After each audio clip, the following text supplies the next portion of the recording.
Assume Earth as a uniform solid sphere of mass m and radius r. Consider a spherical shell of mass m and radius 2 are concentric with the earth. तो अगर ये particle जैसे बाहर है, a small particle of mass m is released from rest from a height h above the shell. Find average speed of the particle until it strikes the shell. तो जैसे कि ये पार्टिकल बाहर है, तो शेल का भी मास हम सेंटर पे कॉन्सेंट्रेटेड मान सकते हैं और अर्थ का भी मास हम सेंटर पे कॉन्सेंट्रेटेड मान सकते हैं. तो हम ये मान सकते हैं कि सारा का सारा 2m मास सेंटर पे कॉन्सेंट्रेटेड है. अच्छा, ये है 2r डिस्टेंस, लेकिन पार्टिकल जो गिर रहा है तो वो h हाइट से गिर रहा है. तो इसका मतलब कि हमेशा उसकी एनर्जी तो कंजर्व रहेगी. अब अगर हमेशा एनर्जी कंजर्व रहेगी तो सपोज़ ये यहाँ से थोड़ा यहाँ पहुँच गया, ये डिस्टेंस हो गया सपोज़ x, ठीक है.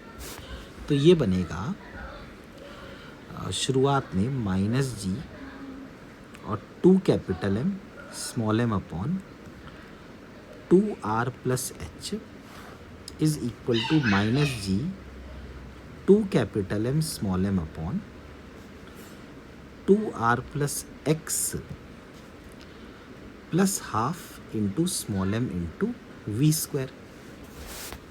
तो यहाँ से बन गया 2g capital M small m 1 upon 2r plus x minus 1 upon 2r plus h is equal to half small m v square. Small m और स्मॉल m कट गया, तो यहाँ से वी स्क्वायर आ गया 4g capital M 1 upon 2r plus x minus 1 upon 2r plus h. तो v square हो गया 4g capital M 2r plus h into 1 is 2r plus x, ये है 2r प्लस x, h और 2r plus x.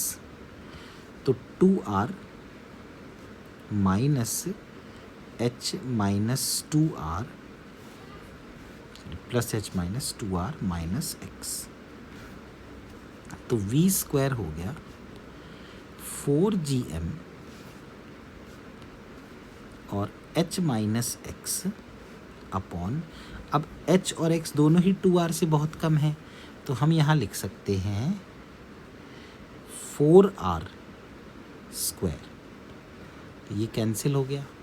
इसका मतलब v बन गया under root gm upon r square और under root h minus x, यानी h माइनस एक्स की पावर हाफ. तो ऑब्वियसली v जो है उसको हम लिख सकते हैं माइनस dx बाई dt, क्योंकि वेलोसिटी से x कम होता जा रहा है. तो it is equal to under root gm by r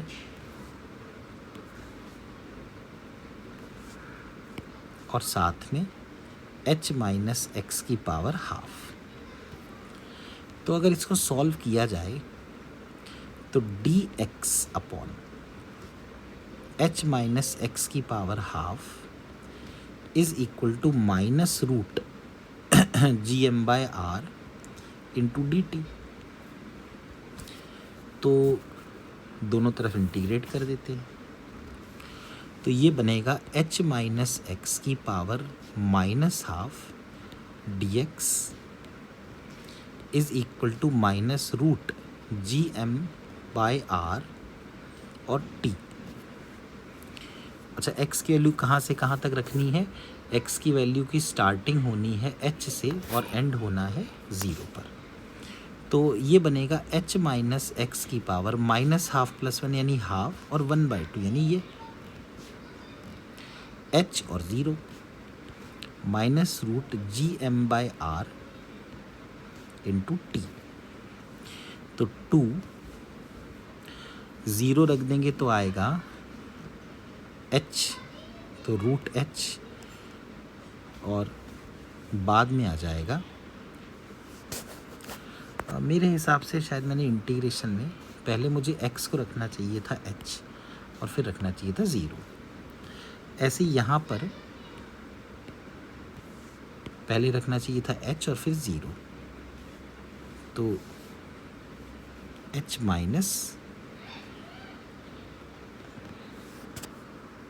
इसको सॉल्व करके यहाँ 0 माइनस 0 रख देंगे तो root h is equal to under root GM/r into t. तो ये बन गया 2r रूट h/GM। ये टाइम आ गया। अब टोटल डिस्टेंस कितना कवर किया, h, और ये है टाइम। तो जो एवरेज स्पीड आई वो आ गई h/2r रूट h/GM। तो ये बन गया 1/2r अंडर रूट GMH। तो मुझे ऐसा लगता है कि 1/2r under root GMH, this should be the average velocity.